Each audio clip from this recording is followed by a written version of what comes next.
Hey everybody, welcome back to Video Game So taking my very long-running series, the Unported Playlist, where I take a list of my favorite unported arcade games of all time.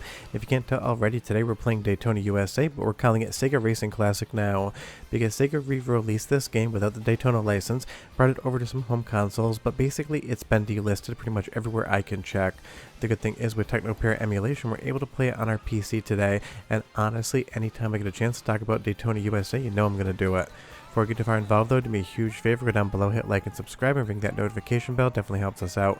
And if you feel so inclined and want to support the channel, I got a Patreon link down below as well. But I've definitely talked about Daytona USA on the channel before. You know I absolutely love Sega arcade racing games.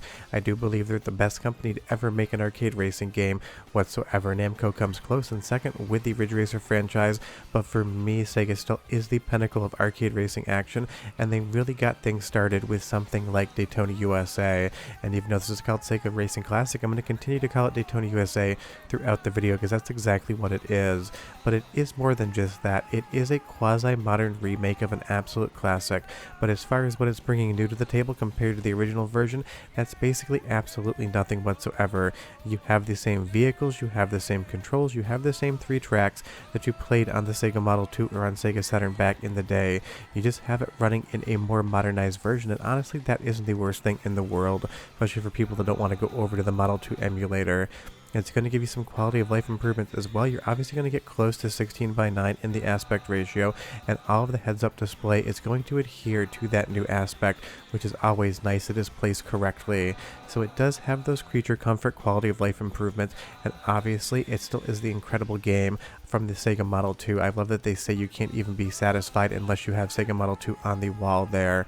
This is just an absolute arcade racing classic that to this day still absolutely enamors me every single time I play it. Now I will say in its current modern version, Sega Racing Classic, the timing as far as how hard the game is feels like it's been tightened up a little bit to collect some more quarters. I would highly recommend going into the test menu and dialing down the difficulty to easy, or else any single mistake and you're not going to be able to see the end of the actual race. And even then, the timing on Daytona USA has always been tight. But as far as this game is concerned, you can't say enough good about Daytona USA. It just was Sega in their absolute golden era, making some of the best arcade games ever made. And of course, when we got this on the Sega Saturn, it was definitely a big downgrade compared to what we had in the arcade on Model 2.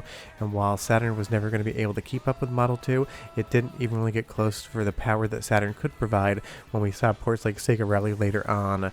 So having something like Sega Racing Classic available on modern PCs is just so incredible, and it is a bummer that Sega had all of these games up in some way, shape, or form, but as of just a few months ago, as of recording of this video, they went through a gigantic delisting process, taking a lot of their retro games that they had available on storefronts and just removing them, which is an absolute shame. But as far as Daytona USA is concerned, if you've somehow never played it, it is just the quintessential arcade racing game. It's got its own very specific physics engine, as well as the handling controls and drifting, and you're definitely going to have to get used to what Daytona USA is asking of you. You have to slow down into the corners, and you'll see me bump more than once, because this game really is about reading the course. You can't just keep your foot on the accelerator, point it straight and give her, for lack of a better term, and hope to be successful in Daytona. You really have to deal with the brake. You have to deal with slight drifts in the handling if you want to get good at this game. But that is the major appeal of something like Daytona USA. It does not hold your hand. It allows you to learn the courses and the vehicles you're using, and you really do have to just basically hone down in and practice.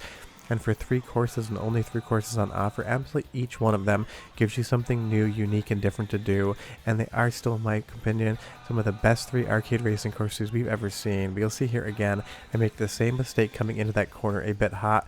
I make the same mistakes decade after decade. And one of the best parts about Daytona USA, which is still here in Sega Racing Classic, is the soundtrack. These are some of the most iconic songs Sega has ever made for a game, so listen, and I'll be right back with more.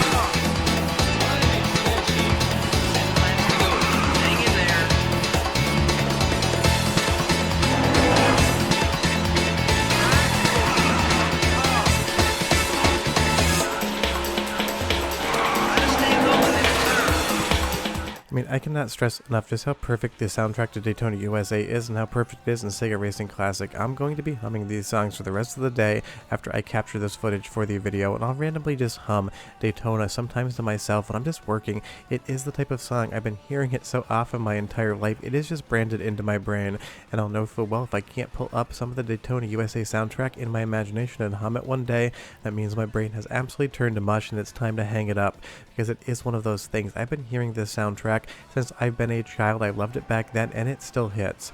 And of course we go into the actual Daytona course here, just the NASCAR Oval, which is the easiest track to play outside of the fact that the opponents are absolutely ruthless. They're going to bump you, they're going to block you, and you're going to have to fight to find a path forward. And there I took the turn a little bit too hard and ended up in the grass.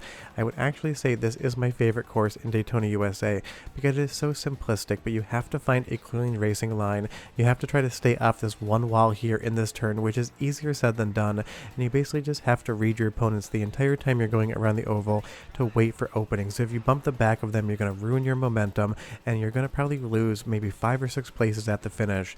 It is deceptively easy looking, but actually getting the checkered flag in this first race is one of the harder things I think you can do, because it is just absolute chaos as you're racing around the course. And I would say, as far as the Daytona franchise is concerned, obviously we have the original, which we're playing here in the modern remake of Sega Racing Classic. We have Daytona 2 on the Sega Model 3, and we have Daytona 3 on a PC-based arcade board. While all of them are fun in their own right, the original Daytona is still the game I keep coming back to time and time again, even if I totally screwed that turn up. I've been playing this game since it showed up at my local arcade in Vermont when I was a kid on the Sega Model 2. I played it on Sega Saturn, I've emulated it, I played Sega Racing Classic. At least once a year I will sit down for 45 minutes or an hour and run this course so I can see the checkered flag, just because it's so nostalgic and still so incredibly fun. And sure, we have a bunch of other modern arcade racing games we can play, but I love going back to the classics, pun very much intended for Sega Racing Classic, and checking it out. And like I said, the best part is if you want to play this game, it works perfectly fine on your PC with Teknoparrot. It takes about 30 to 60 seconds to set up, and if you need a tutorial on Teknoparrot, I do have one on my Emulation Night School playlist, so check for that.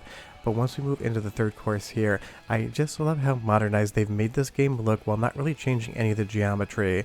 Everything is upscaled, the textures look better, the graphics look better, we get widescreen, but the overall course layout, the geometry of the vehicles, and the amount of polygons they have inside of them, or technically quad, stays the same, so it has that nostalgic look, but it just has a modern way to view it and play it. And I really like that when companies bring games back out. They could have completely remade the original Daytona from the ground up, modernizing all of the graphics. That would have been fun, but I love the Sega Model 2 look here on a more powerful PC, and you can't really get all the way there on something like the Model 2 emulator, because getting widescreen out of it just really isn't an option, where here we do have that capability. And of course on PC you can bring whatever wheel and pedal set you want along for the ride and play this game like it actually was an arcade cabinet, which totally works for me. But there was no way I was going to let you listen to just one soundtrack sample, especially not letting you hear the actual Daytona song. So go ahead and listen for 35 seconds and I'll be right back.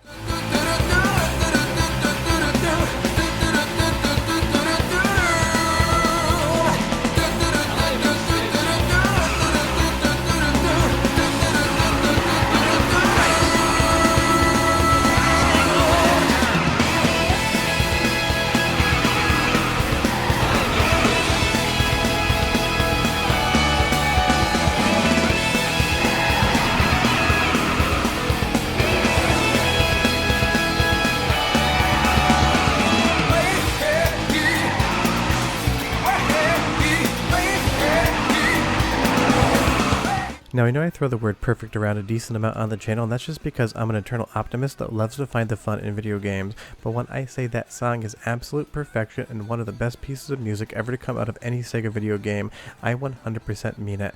The soundtrack to Daytona USA or Sega Racing Classic, especially that one track, is just perfect not only for the time and era of Sega, but just the overall visual nature of the game, the intensity and the fun you're having.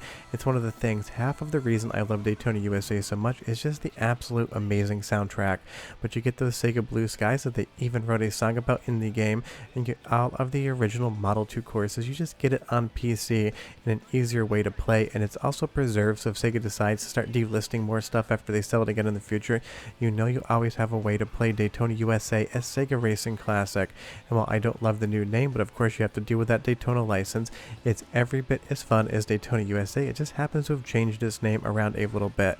And again, when I think about the Hall of Fame, quote unquote, of arcade games, this is definitely one of the first inductees for me. Stuff like Sega Rally, stuff like Virtua Fighter 2 are just some of the most iconic video games ever made, and something like Sega Racing Classic being able to be played in Teknoparrot means everyone moving forward will always have an effective way to play something like Sega Rally, even if they run out of time right at the last corner. Leave me a comment down below and tell me, have you ever played Sega Racing Classic? Have you ever seen an arcade cabinet? For me, I actually never have, but we're done, and I'll see you guys next time. Bye-bye.